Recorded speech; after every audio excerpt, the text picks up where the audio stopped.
Hello everyone, कैसे हैं आप सब लोग। स्वागत है आपका एक बार फिर से मेरे चैनल टारगेट बीएड में। फ्रेंड्स, आज हम बात करने वाले हैं चाइल्डहुड एंड ग्रोइंग अप का टॉपिक लर्निंग डिफ़िकल्टीज़ या फिर लर्निंग डिसेबिलिटीज़ भी आप बोल सकते हैं। ये टॉपिक भी आपका बहुत ही इंपॉर्टेंट टॉपिक है और ये कहीं ना कहीं शॉर्ट नोट्स में या लॉन्ग आंसर्स में भी आपका ये क्वेश्चन आ जाता है, तो इसको छोड़ के मत जाइएगा बिल्कुल भी। आइए जल्दी से पढ़ते हैं इसमें क्या है। Let's start.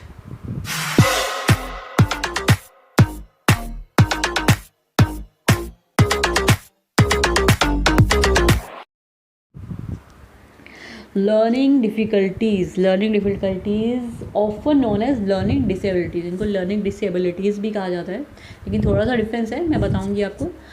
Are conditions that impact on an individual's ability to gain knowledge and skills at the same rate as his or her peers.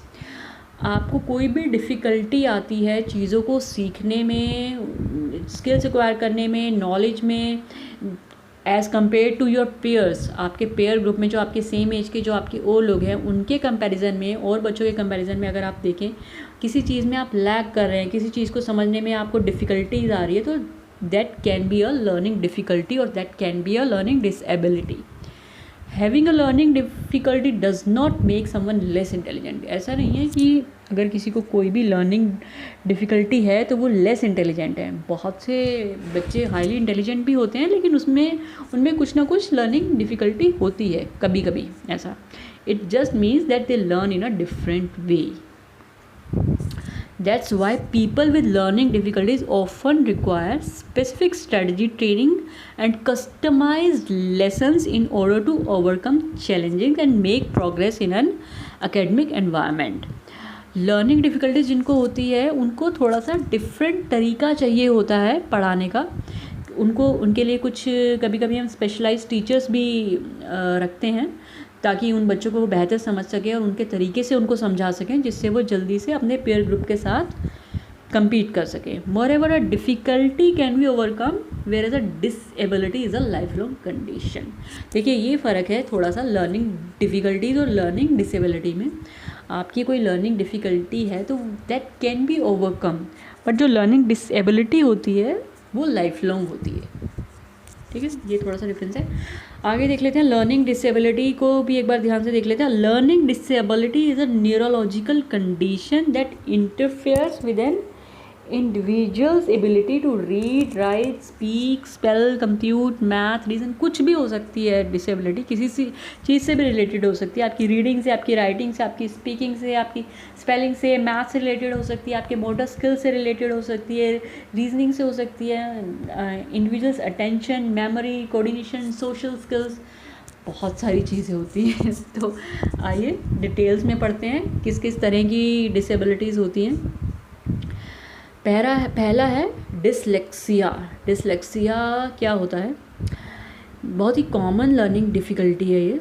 It affects your ability to read, spell, write और speak. It basically क्या होता है कि ये आपकी जो reading ability होती है, आपके जो स्पीच को पहचानने की क्षमता होती है, जो अक्षरों को पहचानने की क्षमता होती है, उसमें थोड़ी सी प्रॉब्लम आती है। आपको कोई बोल रहा है, कुछ प्रोनाउंस करने में प्रॉब्लम आती है, चीज़ों को, वर्ड्स को रिकग्नाइज करने में प्रॉब्लम आती है, बेसिकली डिकोडिंग में प्रॉब्लम आती है।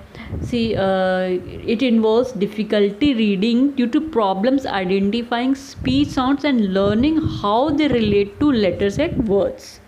कोई भी साउंड है तो बच्चे पहचान नहीं पाते हैं कि इसमें कौन सा लेटर्स है, कौन से वर्ड्स हैं, वो रिकग्नाइज नहीं कर पाते, रिलेट नहीं कर पाते हैं।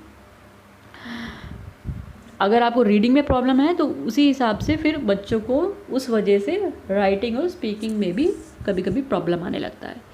People with dyslexia have normal intelligence and usually have normal vision. उनके विजन में कोई प्रॉब्लम नहीं होता है। It is a neurological disorder.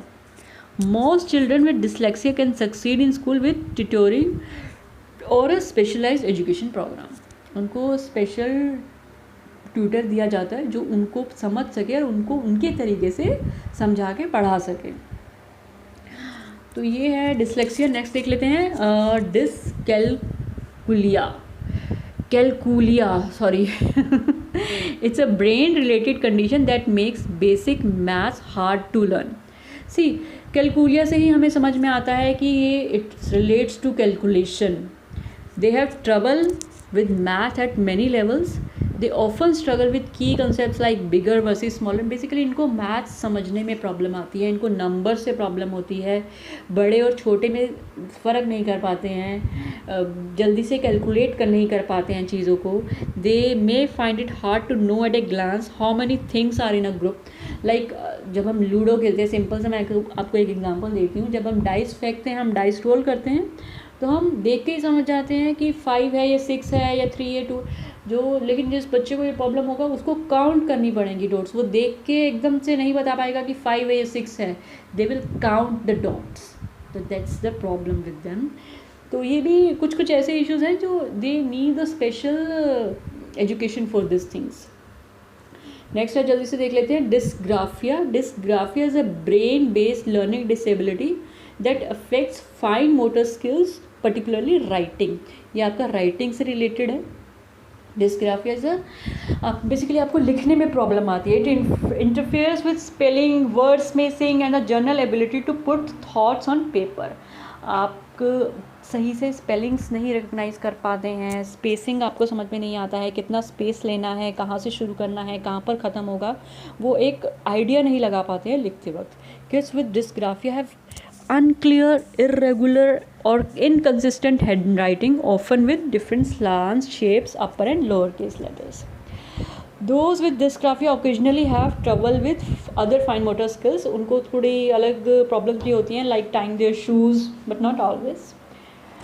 Basically आपके राइटिंग से रिलेटेड है. नेक्स्ट है dyspraxia. Dyspraxia is a disorder that affects the development of, basically आपके मोटर स्किल्स से रिलेटेड है ये सिर्फ.